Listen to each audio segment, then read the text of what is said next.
Hi, I'm Duncan Gunn and I'm the founder of Build Build Build. I'm also the owner of Gunn Associates Architects. Now, a lot of people have asked us, how long does a planning application take?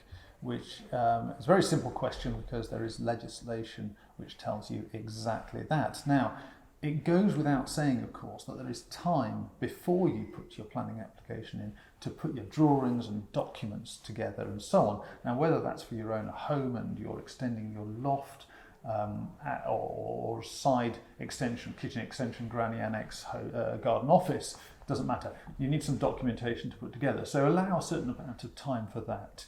And that depends on the size of your project.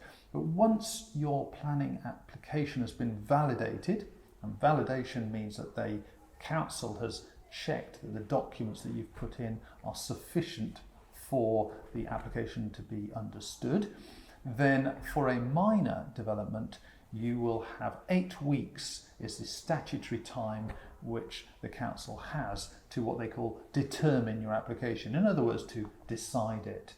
Now that is for a minor development. Now minor developments, if you're actually developing a plot of land, mean that the criteria for affordable housing, the cut-off for affordable housing, hasn't yet been met.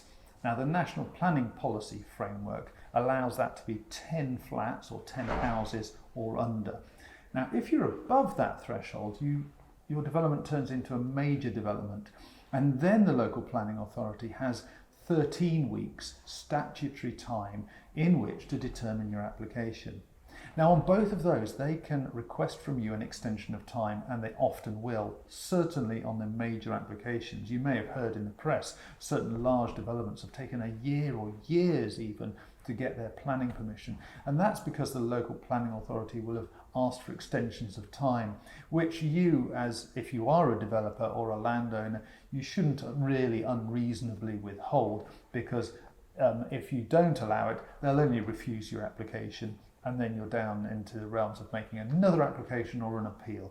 So in essence, minor development up to, depending on the local authority, do check this because they can set their own rules, but probably at the moment no more than 10 housing units is an 8-week period, and anything above that is 13 weeks.